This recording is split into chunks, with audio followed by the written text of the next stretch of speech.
Hola, hola, ¿qué tal youtubers? Bienvenidos a una clase de colecistitis aguda, parte del módulo de cirugía que llega a ustedes gracias a Sosemund. Mi nombre es Luis Felipe Hilares Andía, miembro ordinario de Sosemund, y vamos a hablar de esta patología tan vital en nuestra práctica clínica, sobre todo en el diagnóstico temprano que es clave, ¿no? Entonces, empecemos. Como podemos observar en esta imagen, observamos una vesícula que tiene las paredes inflamadas, edematizadas, al igual que las otras imágenes, y que en ellas encontramos determinados artefactos de distintos tamaños y colores. Estos obedecen a las piedras litiásicas o litiasis vesicular.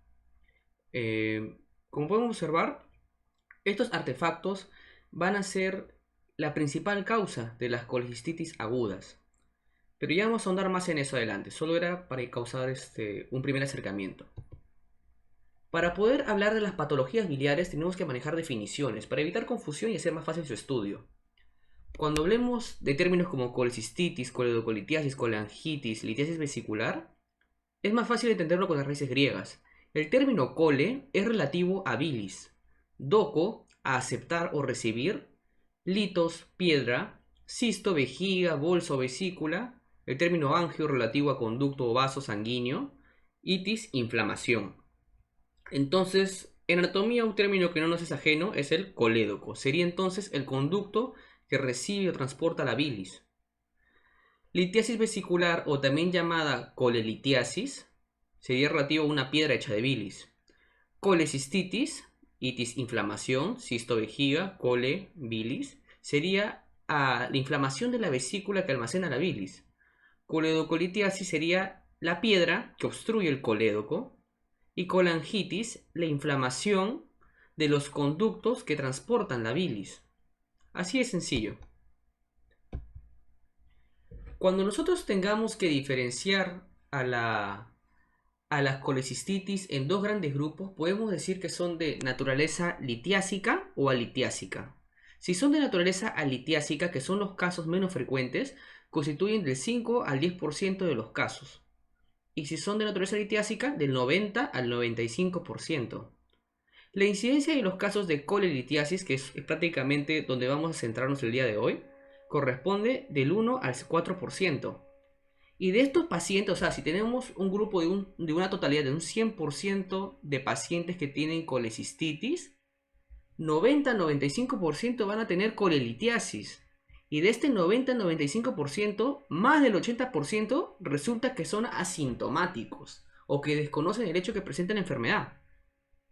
Y de este grupo sacamos otro subgrupo que van a evolucionar asintomáticos y es menor a un 20%. Y por último de este grupo sacamos un último subgrupo que va a corresponder a los pacientes que desarrollan en la clínica y tienen una colecistitis aguda. Y ellos son los que llegan al consultorio porque tienen el problema, ¿no?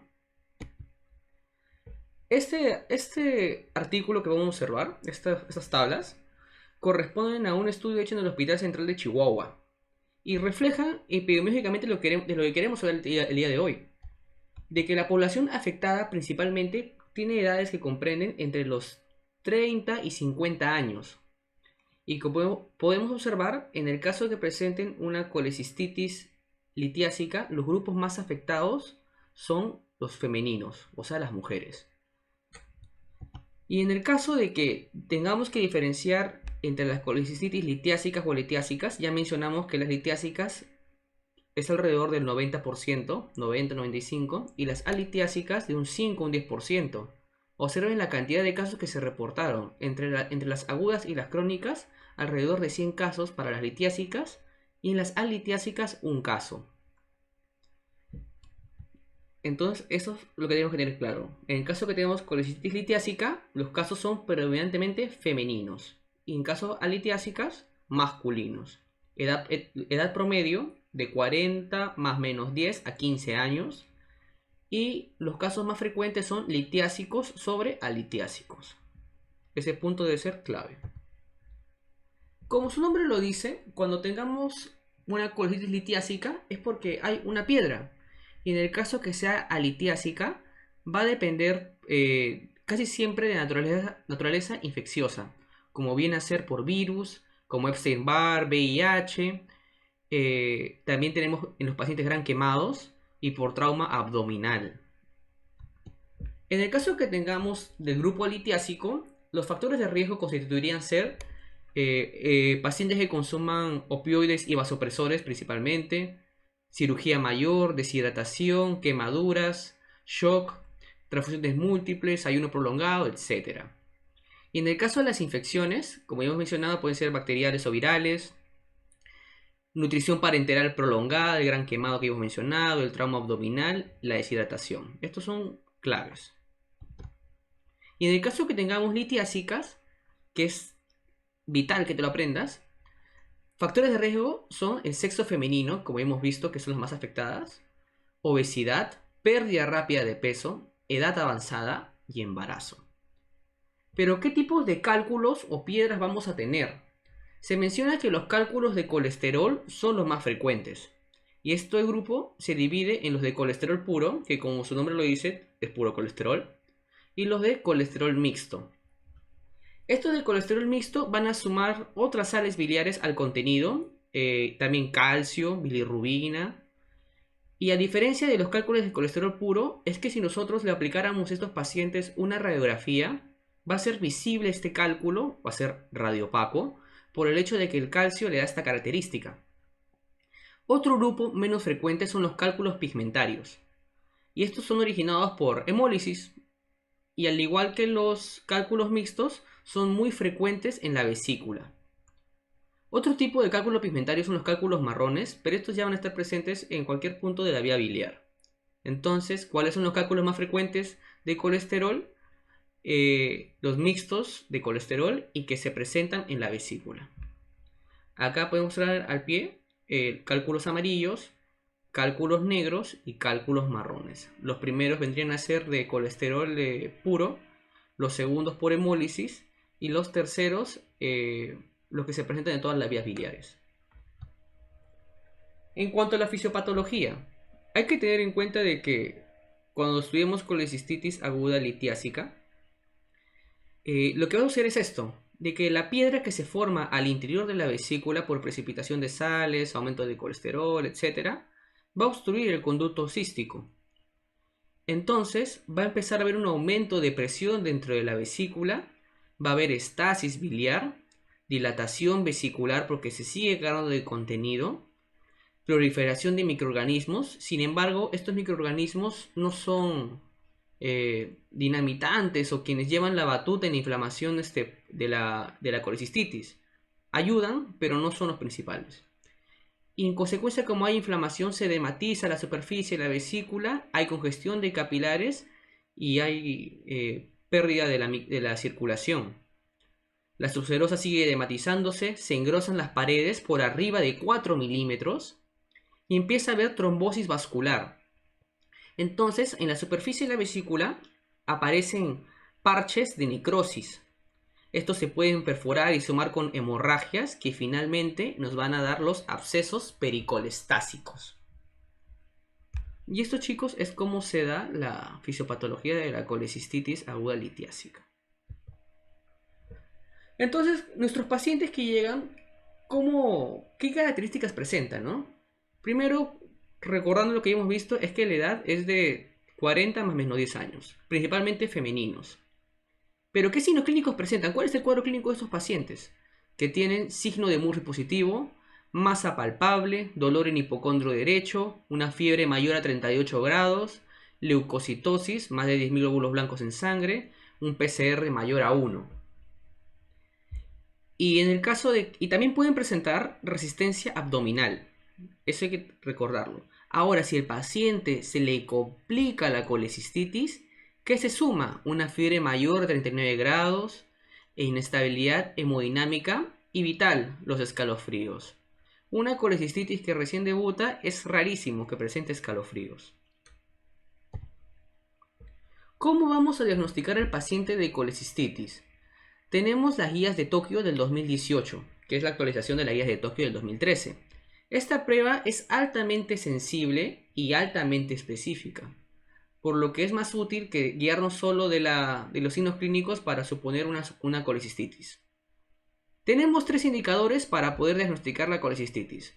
Signos locales de inflamación, como es el Murphy positivo y la masa doloro-defensa del hipocondrio derecho. Signos sistémicos de inflamación como segundo criterio.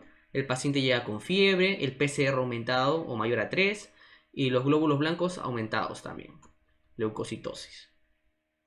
Y el tercer indicador son los hallazgos imagenológicos característicos de colecistitis. Como ya he mencionado, que la pared se engrose por arriba de 4 milímetros, que hay un aumento del tamaño de la vesícula, cálculos biliares retenidos y hallar líquido perivascular.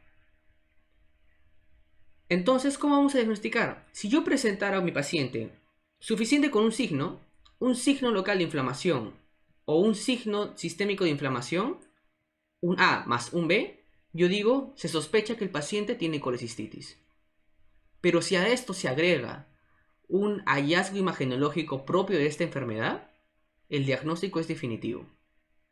Ojo a eso. Si yo presento un criterio de cada uno, diagnóstico definitivo. Ahora, ¿qué prueba me recomiendas para usar para el paciente, ¿no? ¿Qué prueba imagenológica?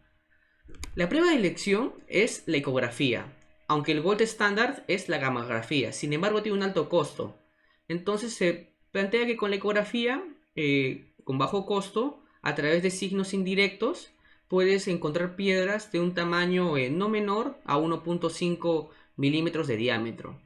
Y se reporta de que los falsos positivos y falsos negativos están entre un 2 a 4%, por lo que es una muy buena opción hablando económicamente y clínico. Ahora, el paciente tiene colecistitis, bacán, lo diagnosticaste, pero ¿cómo calificamos la severidad de estos? Tenemos 3 grados, el leve o 1, moderado o 2 y el severo o 3. Para nosotros decir que el paciente tiene una colecistitis leve, no tiene que presentar ni signos del grado 2 ni signos del grado 3. ¿Cuáles son los del grado 3? Los severos, que tengan difusión cardiovascular, como es la hipotensión que requiere vasopresores, pérdida del sensorio, disminución del sensorio, tener un PAFI menor a 300, disfunción renal, con oliguria o creatinina sérica mayor a 2 miligramos por decilitro, difusión hepática. Entonces, recordar que el hígado participa con los factores de coagulación, entonces esperaríamos encontrar un INR mayor a 1.5. Y disfunción hematológica visible cuando tenemos una trombocitopenia, con las plaquetas disminuidas en un valor menor a 100.000. Signos moderados, que tenga una leucocitosis mayor a 18.000, masa dolorosa palpable en cuadrante superior derecho. Importantísimo, que los síntomas tengan una evolución mayor a 72 horas. Y una marcada inflamación local, como puede ser una gangrena, un enfisema, abscesos pericolecísticos, etc. Según la guía de Tokio, evalúan la sensibilidad y especificidad al momento de diagnosticar la colecistitis y encuentran de que la resonancia magnética tiene una sensibilidad y especificidad de 86% y 82%. Sin embargo, la ultrasonografía, que es una prueba más económica, es superada levemente por esta. Entonces, es una buena opción económicamente hablando, sin perder mucha sensibilidad y especificidad. Pero lo más sensible y específico como prueba para poder diagnosticar la colecistitis vendría a ser la colecintografía, con una sensibilidad del 94% y una especificidad del 90%. Ahora vamos al bloque de preguntas, a manera que integramos y repasamos lo que acabamos de ver. Primera pregunta. Un paciente presenta una triada sugerente de colecistitis. De los siguientes signos, ¿cuáles son más sugerentes? 1. Dolor en hipocondrio derecho, inicio brusco. Bilirrubinas séricas elevadas marcadamente. Fiebre. Transaminasas mayor a 5 veces el valor máximo normal y la leucocitosis. Entonces, ¿qué me llama la atención acá? Ya hemos visto en el diagnóstico de Tokio 2018. Dolor en hipocondrio derecho. Fiebre y la leucocitosis. Las transaminasas, eso es más propio para diagnosticar una colangitis, sobre todo la relación AST-ALT, pero de momento estamos con colecistitis. Entonces, observemos, el paciente presenta dolor en hipocondrio derecho, fiebre, y glóbulos blancos aumentados. Entonces tengo como mínimo un signo del grupo A y un signo del grupo B. Entonces, ¿qué me falta? Un hallazgo imagenológico, debería pedirlo yo en la consulta, para decir que el paciente tiene colecistitis. Como no lo tengo, entonces planteo que es un diagnóstico sospechoso y le pido una prueba que sería una ecografía. Entonces la clave sería 3. 1, 3 y 5. Dolor, fiebre y leucocitosis. Ahora, siguiente pregunta. Litiasis vesicular es muy frecuente y los cálculos que presentan con mayor incidencia son. Recordemos de que los cálculos mixtos a predominio de colesterol son los más frecuentes que vamos a encontrar en los pacientes que tienen colecistitis. Siguiente pregunta. Mujer de 50 años presenta dolor abdominal intenso en epigastrio de más de 24 horas de duración. Al examen encuentra hipersensibilidad y dolor por debajo del reborde costal derecho. Importante. Leucocitosis, 12.000, más de 10.000, pero no superior a 18.000. Entonces, por ahí yo puedo pensar que puede ser una colecistitis leve, ¿no? Aumento discreto de bilirrubinas, fosfatasa alcalina, transaminasas, amilasa acética. Eso es más para colangitis. ¿Cuál es el diagnóstico más probable? Por lógica, colecistitis aguda. Tiene el dolor abdominal, signo A, hipersensibilidad y dolor por debajo del reborde costal derecho, otro signo de inflamación local. Leucocitosis, signo de inflamación sistémico, tengo 2A, un B, entonces, diagnóstico sospechoso de colecistitis aguda y posiblemente que sea leve. Entonces, chicos, esa ha sido la clase del día de hoy. Muchas gracias por acompañarme y esperamos nos vemos en otra oportunidad. Muchas gracias, cuídense.